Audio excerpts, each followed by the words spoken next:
যাবতীয় প্রশংসা, যাবতীয় গুণগান, যাবতীয় স্তুতিবাদ একমাত্র আল্লাহ সুবহানাহু ওয়া তাআলা নিমিত্তে নিবেদিত, যিনি সৃষ্টিকর্তা, যিনি পালনকর্তা, যিনি পতিতপাবন, যিনি সংহারক। তাই আমরা সকলে এক বাক্যে উচ্চস্বরে বলব আলহামদুলিল্লাহ। অতঃপর অসংখ্য শান্তির ধার ও করুণার ধারা বর্ষিত হোক মুহাম্মদ ইবনে আব্দুল্লাহ সাল্লাল্লাহু আলাইহি ওয়াসাল্লামের প্রতি, যিনি সর্বহারাদের মহান নেতা, যিনি নবিকুল শিরোমণি, যিনি রহমতের মুক্ত প্রতীক, যিনি প্রশিক্ষ, যিনি বিজ্ঞ। তাই আমরা সকলে এক বাক্যে বলবো আল্লাহুম্মা সাল্লি আলাইহি ওয়া বারিক আলাইহি। সম্মানিত উপস্থিতি, আজকে এই পবিত্র জুমার দিনে আমি যে বিষয়টি নিয়ে আলোকপাত করতে চলেছি তা হলো তাকওয়া তথা আল্লাহর ভয়। সম্মানিত উপস্থিতি, সর্বপ্রথমে আমরা জানবো যে তাকওয়া কাকে বলে বা তাকওয়া শব্দের অর্থ কি, এবং এই শব্দটা বা এই তাকওয়া শব্দটা কোন ভাষা থেকে পরিচিত হয়েছে, এর আবিধানিক অর্থ কি, এর ইসলামী শরিয়াতের পরিভাষিক অর্থ কি, এই সমস্ত বিষয়গুলো আমরা পরস্পর জানার চেষ্টা করব। আল্লাহ রাব্বুল আলামিনের কাছে দোয়া করব, হে আল্লাহ রাব্বুল আলামিন, আমরা যেন সকলে বিষয়গুলো শোনার চাইতে বেশি বেশি আমল করার জন্য তৌফিক প্রদান, আমরা যেন আমল যেন করতে পারি, এই তৌফিক আপনি প্রদান করুন। সকলে বলবো আল্লাহুম্মা আমিন।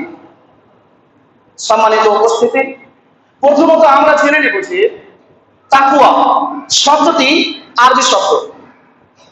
এর আবিধানিক অর্থ হচ্ছে ভয় করা, আত্মশুদ্ধি, পরহেজগারি ইত্যাদি। নিজেকে সকল প্রকার বিপদ থেকে যথাসম্ভব বাঁচিয়ে রাখার চেষ্টা করা হলো তাকওয়া। সাধারণ অর্থে আল্লাহ ভীতিকে তাকওয়া বলা হয়। তাকওয়া শব্দের ইসলামী শরিয়াতের পরিভাষিক অর্থে তাকওয়া বলা হয় ব্যক্তি ও সমষ্টিগত জীবনে আল্লাহ রাব্বুল আলামিনের বিধানে নিষিদ্ধ সকল প্রকার কথা, কাজ ও কর্ম, চিন্তা ও চেতনাকে পরিহার করে কোরআন ও সহিহ সুন্নাহে নির্দেশ মতো জীবন যাপন করার মাধ্যমে মহান আল্লাহ রাব্বুল আলামিনকে প্রতিনিয়ত প্রেম মাখা ভয় করে চলাকেই বলা হয় তাকওয়া। সম্মানিত উপস্থিতি,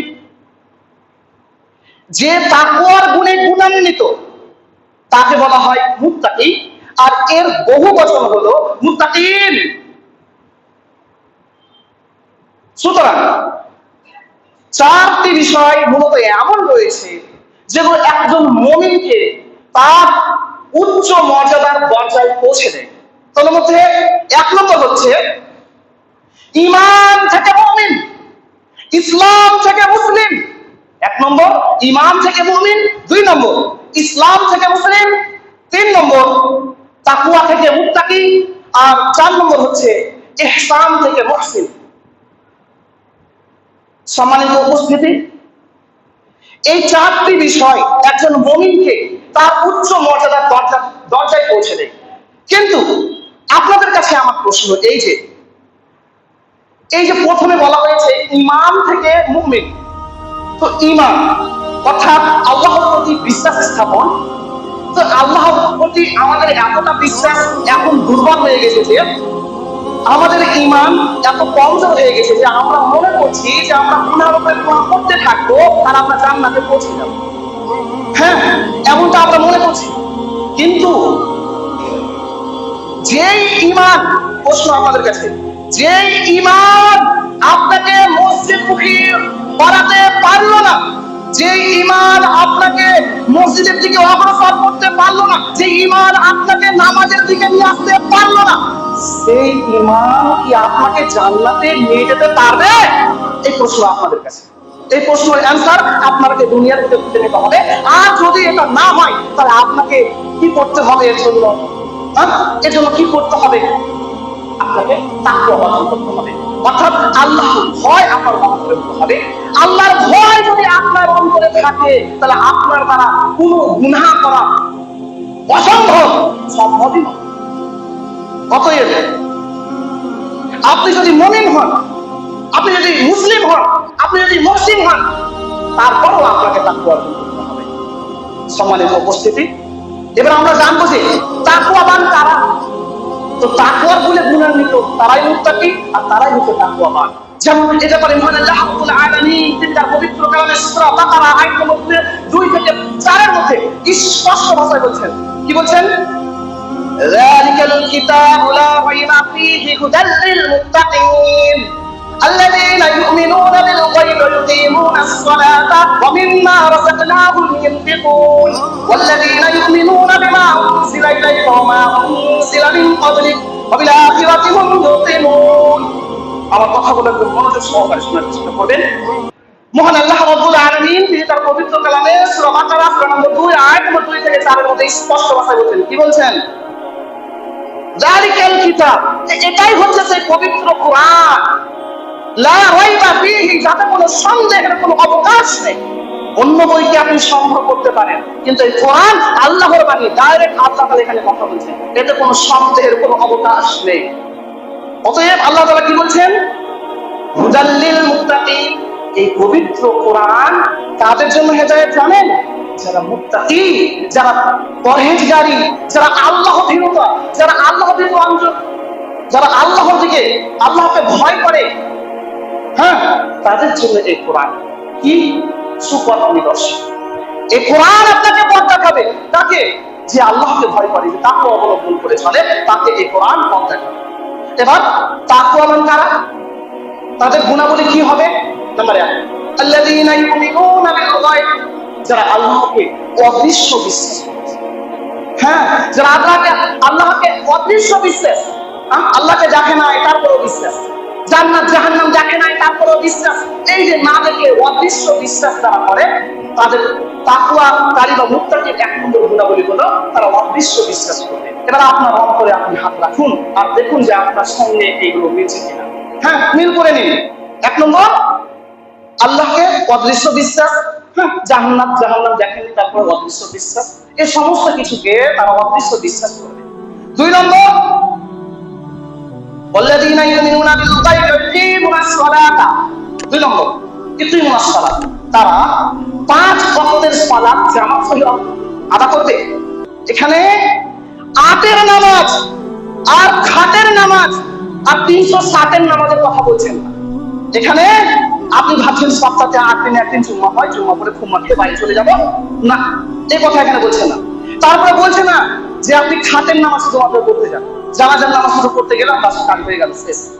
তারপরে বলছে না 360, অর্থাৎ 360 এর পরে হয়তো ঈদুল আজহা, হ্যাঁ, আর কুরবানির ঈদ আর রমজান মাসের ঈদ, এই দুটো ভাবছেন হয়তো, কিন্তু না, আল্লাহ তাআলা এখানে বলছে প্রতিনিয়ত যারা নামাজ পড়ে, হ্যাঁ, যারা তাকওয়াবান হবে তারা প্রতিনিয়ত নামাজ পড়বে। এই হলো কি 2 নম্বর। 3 নম্বর গুণাবলী থাকবে তাদের মধ্যে, অমিম্মা রাযাকনাহুম ইউনফিকুন, আমি যে তাদেরকে রুজি রুটি দিয়েছি তার থেকে তারা ব্যয় করবে, আল্লাহর পথে ব্যয় করবে। সে গরিব হোক কিংবা ধনী হোক, যাকে আল্লাহ রাব্বুল আলামিন যতটুকু দিয়েছেন সে সাধ্য অনুযায়ী সে ব্যয় করবে। এটা হচ্ছে কি তাকওয়াবানের 3 নম্বর গুণাবলী। 4 নম্বর গুণাবলী কি হবে? 4 নম্বর গুণাবলীর ব্যাপারে আল্লাহ তাআলা বলছেন, ওয়াল্লাযীনা ইউমিনুনা বিমা উনজিলা ইলাইকা ওয়া মা উনজিলা মিন ক্বাবলিক, রাসূল গো, তোমার প্রতি যে কিতাব আমি অবতীর্ণ করেছি, এই কিতাব এর প্রতি তারা দৃঢ় বিশ্বাস করবে, এবং পূর্ববর্তী লোকদের প্রতি যে কিতাবকে আমি অবতীর্ণ করেছিলাম, তাওরাত, জবুর, ইনজিল, এই সমস্ত কিতাবের প্রতিও তারা দৃঢ়ভাবে বিশ্বাস করবে, ঈমান আনবে। এটা হচ্ছে কি 4র্থ নম্বর বা 4 নম্বর গুণাবলী, তাকওয়াবানের গুণাবলী। যারা তাকওয়াবান হবে তাদের গুণাবলী। অনুরূপভাবে 5 নম্বর গুণগুলি আল্লাহ তাআলা বলে দিচ্ছেন, ওয়াবিল আখিরাতি হুম ইউকিনুন, তারা পরকালের প্রতি দৃঢ় বিশ্বাস করবে। তারা পরকালকে বিশ্বাস করবে, মরার পরে হিসাব নিকাশ হবে, এই সমস্ত জিনিসের প্রতি, পরকালের প্রতি তাদের বিশ্বাস থাকবে। এই 5টি গুণ হচ্ছে তাকওয়াবানের গুণ। অতএব এই 5টি গুণ যদি আপনার মধ্যে থাকে তাহলে আপনি বুঝতে পারবেন যে আপনি তাকওয়াবান। আর এই 5টি গুণ যদি না থাকে তাহলে এই 5টি গুণকে নিজের মধ্যে নিয়ে আসার চেষ্টা করুন, তবেই আপনি মুত্তাকী হতে পারবেন। সম্মানিত উপস্থিতি, আল্লাহর ভয় আপনার মধ্যে থাকতেই হবে, আল্লাহকে ভয় করতে হবে, এবং যারা সত্যবাদী তাদের সঙ্গী হতে হবে। যেমনটা মহান আল্লাহ রাব্বুল আলামিন তিনি তার পবিত্র কালাম সূরা তাওবা আয়াত নম্বর 119 এর মধ্যে স্পষ্ট ভাষায় বলেছেন, ইয়া আইয়ুহাল্লাযীনা আমানু তাকুল্লাহা ওয়া কুনু মা'আস সাদিকিন, অর্থাৎ হে মুমিনগণ, তোমরা আল্লাহকে ভয় করো, তোমরা আল্লাহকে ভয় করো, ওয়াকুনু মা'আস সাদিকিন, এবং যারা সত্যবাদী তাদের সঙ্গী হয়ে যাও। যারা মিথ্যাবাদী তাদের সঙ্গী হয়ো না, যারা সত্যবাদী তাদের সঙ্গী হয়ে যাও। সম্মানিত উপস্থিতি, তাহলে আল্লাহর ভয় আমাদের মধ্যে থাকতে হবে। কারণ কি, কিসের জন্য আল্লাহর ভয় থাকতে হবে? মহান আল্লাহ রাব্বুল আলামিন সূরা হাশর আয়াত নম্বর 18 এর মধ্যে স্পষ্ট ভাষায় জানিয়ে দিচ্ছেন মানুষকে, ইয়া আইয়ুহাল্লাযীনা আমানু তাকুল্লাহা ওয়া তানজুর নাফসুম মা কাদ্দামাত লিগাদ ওয়াত্তাকুল্লাহা ইন্নাল্লাহা খাবীরুম বিমা তা'মালুন। ভালোভাবে শুনুন, আল্লাহ তাআলা বলছেন সূরা হাশর আয়াত নম্বর 18 এর মধ্যে কি বলছেন, ইয়া আইয়ুহাল্লাযীনা আমানু তাকুল্লাহ, হে মুমিনগণ, তোমরা আল্লাহকে ভয় করো। কিসের জন্য ভয় করো? ওয়াল তানজুর নাফসুম মা কাদ্দামাত লিগাদ, তুমি ভয় করো পরকালকে, পরকালের জন্য তুমি ভয় করো, যে পরকালের জন্য তুমি দুনিয়ার বুকে অগ্রিম কি পাঠিয়েছো, কি তুমি আমল করেছো, কি তুমি পুঁজি জমা করেছো তার হাসরের মাঠের জন্য, এই জন্য তুমি আল্লাহকে ভয় করো। আল্লাহ তাআলা আবার বলছেন ওয়াত্তাকুল্লাহ, আবার তুমি আল্লাহকে ভয় করো। কেন ভয় করবো? আল্লাহ তাআলা বলছেন, কি বলছেন, ইন্নাল্লাহা খাবীরুম বিমা তা'মালুন, নিশ্চয়ই সেই মহান আল্লাহ রাব্বুল আলামিন আমরা যাই করি না কেন সে সমস্ত ব্যাপারে খবর রাখেন। আমি যেখানেই করি না কেন, আমি প্রকাশ্যে করি কিংবা গোপনে করি, আমি বাথরুমের ভিতরে করি কিংবা মসজিদের ভিতরে করি, আমি বাড়ির ভিতরে হুড়কা লাগিয়ে করি, দরজা বন্ধ করে করি, যেখানেই করি না কেন সেই আল্লাহ আমাকে সর্বদাই দেখছেন। সে আল্লাহ বিরাজমান, তিনি দেখছেন আমাদেরকে, সর্বদাই আমাদেরকে দেখছেন। অতএব এই কারণে আমাদেরকে আল্লাহকে ভয় করতে হবে, এই আল্লাহর ভয় আমার বুকে আনতে হবে। হ্যাঁ, আল্লাহর ভয় যদি না থাকে আপনার অন্তরে, তাহলে আপনার দ্বারা যে কোনো ভুল করা সম্ভব, যতক্ষণ না আপনার আল্লাহর ভয় অন্তরে এসেছে। সম্মানিত উপস্থিতি, আপনি ঈমানদার যতই হোক না কেন, যদি আপনার মধ্যে তাকওয়া না থাকে তাহলে আপনি জান্নাতে যেতে পারবেন না। অতএব আল্লাহ রাব্বুল আলামিনকে ভয় করতে হবে। যেমনটা মহান আল্লাহ রাব্বুল আলামিন তিনি তার পবিত্র কালামে সূরাতুন নাজিয়াত 40 ও 41 নম্বর আয়াতের মধ্যে স্পষ্ট ভাষায় বলেছেন, ওয়া আম্মা মান খাফা মাকামা রাব্বিহি ওয়া নাহান নাফসা আনিল হাওয়া ফাইনাল জান্নাতা হিয়াল মাওয়া। অর্থাৎ আল্লাহ রাব্বুল আলামিন এখানে বলছেন যে ওয়া আম্মা মান খাফা মাকামা রাব্বিহি, যে ব্যক্তি তার রবের সামনে অর্থাৎ কাল হাসরের ময়দানে দাঁড়াতে ভয় করে, সেই ব্যক্তির ব্যাপারে বলা হচ্ছে যে ওয়া নাহান নাফসা আনিল হাওয়া, শুধু তাই নয়, শুধু সেখানে দ্বন্দ্বময়ের মতো ভয় করে না, আরো কি করে, নিজের ইচ্ছা মতো সে চলাফেরা করে না, নিজের ইচ্ছা মতো চলাফেরাকে পরিত্যাগ করেছে, পরিহার করেছে, সেই ব্যক্তির জন্য জান্নাত হচ্ছে ঠিকানা। হ্যাঁ, সূরা রহমানের মধ্যে আল্লাহ তাআলা বলছেন, ওয়ালিমান খাফা মাকামা রাব্বিহি জান্নাতান, যে ব্যক্তি আল্লাহ রাব্বুল আলামিনের সামনে দণ্ডায়মান হওয়াকে ভয় করবে তার জন্য একটি নয় দুটি জান্নাত রয়েছে। হ্যাঁ, অতএব এই আল্লাহকে ভয় করতে হবে। ভয় করার আকৃতি আমার শরীরের মধ্যে কি হবে? আমার দুই চক্ষু দিয়ে অস্ত্র ধরবে। আমরা যখন আজকে দুনিয়ার বুকে যখন মোদি দেখছি, তখন আমাদের যখন দুঃখ কোনো একটা সিন আসছে, তখন আমরা কি করছি, নিজের চক্ষু দিয়ে অস্ত্র ধরাচ্ছি। সিরিয়াল দেখছি তখন চক্ষু দিয়ে অস্ত্র ধরাচ্ছি। আল্লাহ রাসূলের কাহিনী, তায়েফ পাথরে যখন পাথর দিয়ে আল্লাহ রাসূলকে ছুঁড়ে মেরেছিল, পাথর দিয়ে এই মাথাকে ফাটিয়ে দিয়েছিল, তখন রক্ত চুইতে জমে গেছিল। এগুলো শুনে আমরা কান্না করি, এগুলো শুনলে আমাদের চোখে কান্না আসে না? কিন্তু মুভি আর সিরিয়াল, দুঃখময় সিরিয়াল, দুঃখময় মুভি দেখে আমাদের চোখে অশ্রু ধরে। সেই আল্লাহকে ভয় করুন, সেই আল্লাহকে ভয়ের মাধ্যমে চোখ দিয়া অশ্রু ঝরা। তবে আপনি কাল কিয়ামতের মাঠে আল্লাহ রাব্বুল আলামিনের আরশের ছায়াতলে আশ্রয় পাবেন। দলিল সহিহ বুখারী 607 নম্বর হাদিস। হাদিসের শেষের বাক্য বলছে, রাজুলুন যাকারাল্লাহ খালিয়ান ফাতাআত আইনাহু। সেই ব্যক্তিও কাল কিয়ামতের মাঠে আরশের ছায়াতলে আশ্রয় পাবে, যখন সেই আরশের ছায়া ছাড়া আর কোনো ছায়া থাকবে না। কাল কিয়ামতের ময়দানে সূর্য হবে আপনার এক হাত উঁচুতে, নিজের গুনাহ অনুযায়ী সকলে হাবুডুবু খাবে নিজের ঘামে। সে সময় আল্লাহ রাব্বুল আলামিন 7 শ্রেণীর ব্যক্তিকে সেই আরশের ছায়াতলে আশ্রয় দিবেন। তার মধ্যে এক প্রকার হচ্ছে যে ব্যক্তি নির্জনে আল্লাহ রাব্বুল আলামিনকে স্মরণ করে এবং তার দুই শক্তি অস্ত্র ধারে পরিণত থাকে, সেই ব্যক্তিও কাল কিয়ামতের মাঠে আরশের ছায়াতলে আশ্রয় পাবে। অতএব আপনারও এসব করা দরকার, এসব করা উচিত। কেননা এটা আমাদের বাস্তব ঠিকানা নয়। এই ঠিকানা থেকে আমাকে আবার অন্যদিকে অগ্রসর হতে হবে, দুনিয়া ছেড়ে আবার পরকালের দিকে অগ্রসর হতে হবে। এই কথা ভুলে যেন না। আল্লাহ রাব্বুল আলামিন আপনাকে দুনিয়ার বুকে ছাড়তে রেখেছেন, কিন্তু ছেড়ে দিবেন না। অতএব যদি আপনি বাঁচতে চান, আল্লাহ রাব্বুল আলামিনকে ভয় করুন, আল্লাহ রাব্বুল আলামিনের জন্য কান্না করুন, দুই চোখে অশ্রু ঝরান। হ্যাঁ, দুই চোখে অশ্রু ঝরাবেন। যদি আপনি দুই চোখে অশ্রু ঝরান, তাহলে হাদিসের মধ্যে বলা হচ্ছে যে দুইটি চোখ রয়েছে যেগুলো জাহান্নাম স্পর্শ করবে না। হ্যাঁ, স্পর্শ করবে না। তোর মধ্যে একটা হচ্ছে কি, যে আল্লাহর ভয়ে কন্দন করে, আল্লাহর ভয়ে যে কন্দন করে সেই চক্ষু জাহান্নামে যাবে না। আচ্ছা, চক্ষু যখন জাহান্নামে যাবে না, তার মানে কি পুরো দেহটাও জাহান্নামে যাবে না? অর্থাৎ এখানে রাসূলুল্লাহ সাল্লাল্লাহু আলাইহি সাল্লাম কিছু অংশকে বলে পুরো জিসিমকে, পুরো শরীরটাকে বলতে চেয়েছেন যে পুরো শরীর অর্থাৎ সেই নিজে জাহান্নামে যাবে না। হ্যাঁ, আর 2 নম্বর যেটা, দুইটি চোখ রয়েছে যারা জাহান্নামে যাবে না। তার মধ্যে 2 নম্বর চোখ হচ্ছে যে আল্লাহর পথে জিহাদের ময়দানের মাঝে রক্ষার জন্য যারা রাত্রি জাগরণ করে এবং 2 চোখে ঘুমবিহীন অবস্থায় রাত পার করে দেয়, সেই চক্ষুও জাহান্নামে যাবে। আর শুধু তাই নয়, বরং এই যে আল্লাহর জন্য কান্না করেছে দুনিয়ার বুকে, এই ব্যক্তির জাহান্নামে যাওয়া তেমনই অসম্ভব যেমন আপনি গাভীর দুধ থেকে, বাত থেকে দুধ বের করে নিয়ে আবার সেই বাতে প্রবেশ করানো যেমন অসম্ভব, তেমনি যে আল্লাহর জন্য কন্দন করে, যে ব্যক্তি আল্লাহর জন্য কান্নাকাটি করে, এই ব্যক্তির জাহান্নামে যাওয়া অসম্ভব, সম্ভবই নয়, কখনোই সম্ভব হতে পারে না। হ্যাঁ, হাদিসের মধ্যে স্পষ্ট ভাষায় বলছেন, লা ইয়ালিজান নারা রাজুলুন বাকা মিন খাশিয়াতিল্লাহ হাত্তা ইয়াউদাল লাবানু ফিদ দার। অর্থাৎ সেই ব্যক্তির জাহান্নামে যাওয়া অসম্ভব যে ব্যক্তি আল্লাহর জন্য কন্দন করে। কেমন অসম্ভব?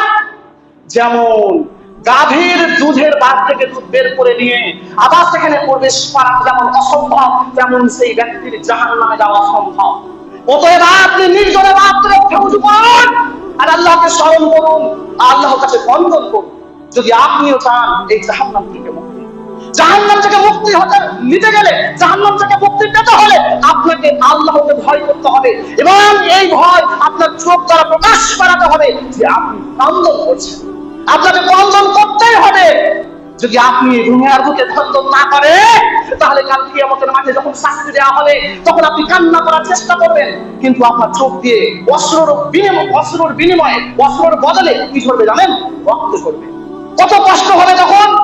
এখন দুনিয়াতে যদি না কাঁদেন, দুনিয়াতে যদি আল্লাহর জন্য না কান্না করেন, তাহলে আপনাকে পরকালে এর কঠিনতম শাস্তি দেওয়া হবে। সম্মানিত উপস্থিতি, তখন আপনার মৃত্যু হবে না। আপনি ভাববেন যে আপনার মৃত্যু হয়ে যাবে, আপনি ভাববেন এই আপনি মারা যাবেন, কিন্তু একটা কথা জানেন কি, যে জান্নাত আর জাহান্নামের মাঝখানে যে মৃত্যু নিচ্ছে এখন, অর্থাৎ আজরাইল যে জান কবজ করছে, তারও সেখানে জান কবজ করা হবে।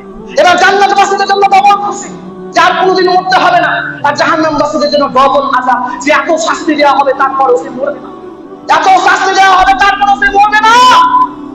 সম্মানিত উপস্থিতি, অতএব আল্লাহকে ভয় করুন, ইত্তাকুল্লাহ, আল্লাহকে ভয় করুন। যদি আপনি সাফল্য অর্জন পেতে চান, সম্মানিত উপস্থিতি, মহান আল্লাহ রাব্বুল আলামিন সূরা জুমার আয়াত নম্বর 73 এর মধ্যে বলছেন, কি বলছেন? ওয়াসিকাল লাযিনা তাকাউ রাব্বাহুম ইলাল জান্নাতি যুমারা হাত্তা ইযা জাআউহা ওয়া ফুতিহাত আবওয়াবুহা ওয়া ক্বালা লাহুম খাযানাতুহা আসসালামু আলাইকুম তিবতুম ফাদখুলুহা খালিদিন। আল্লাহ তাআলা বলছেন, কি বলছেন? যারা দুনিয়ার বুকে আল্লাহকে ভয় করতো, তাদেরকে যখন কাল কিয়ামতের মাঠে দলে দলে জান্নাতের দিকে নিক্ষিপ্ত করা হবে, জান্নাতের দরজাগুলো তাদের জন্য উন্মুক্ত করে দেওয়া হবে, খুলে দেওয়া হবে, এবং জান্নাতের দারোগারা তাদেরকে স্বাগতম করবে, ওয়েলকাম করবে। কিভাবে জানেন? সালাম, তোমাদের প্রতি শান্তি বর্ষিত হোক, তিবতুম, তোমরা মহা সুখে থাকো, সালামু আলাইকুম তিবতুম ফাদখুলুহা খালিদিন, এবং চিরকালের জন্য বসবাস করার জন্য এই জান্নাতে প্রবেশ করো। অতএব এই দুনিয়া চিরকালের জায়গা নয়। তারপরেও আমরা সূরা 10 মধ্যে আল্লাহ তাআলা বলেছেন, বাল তুসিরুনাল হায়াতাদ দুনিয়া ওয়াল আখিরাতু খায়রুন ওয়া আবকা। তারপরেও তোমরা এই পার্থিব জীবনকে প্রাধান্য দিয়েছো, অথচ পরকাল হচ্ছে এই পার্থিব জীবন থেকে উত্তম। এটা হচ্ছে ক্ষণস্থায়ী দুনিয়া, এটা চিরস্থায়ী দুনিয়া নয়। চিরস্থায়ী দুনিয়া আপনার হচ্ছে সেই জান্নাত ও জাহান্নামের দুনিয়া। অতএব জাহান্নামকে ভয় করে বন্ধন করুন, আল্লাহকে ভয় করে বন্ধন করুন। সম্মানিত উপস্থিতি, ভেবে দেখুন যে আমাদের এত দুর্বল ঈমান, যে ঈমান আমাকে মসজিদের দিকে নিয়ে আসতে পারলো না, সেই ঈমান আমাকে জান্নাতে কি করে নিয়ে যেতে পারবে? চিন্তা আপনাকে করতে হবে, আপনার জন্য কেউ চিন্তা করবে না। আপনাকে নিজে ভাবতে হবে, আপনার কর্ম আপনাকে দুনিয়ার বুকে গুছিয়ে দিতে হবে। আপনার বেটা আপনাকে গুছিয়ে দিবে না, আপনার পিতা আপনাকে গুছিয়ে দিবে না, বরং তারা তো বসে আছে আপনার মারা কেড়েই আপনার সমস্ত কিছুকে ভাগ করার জন্য।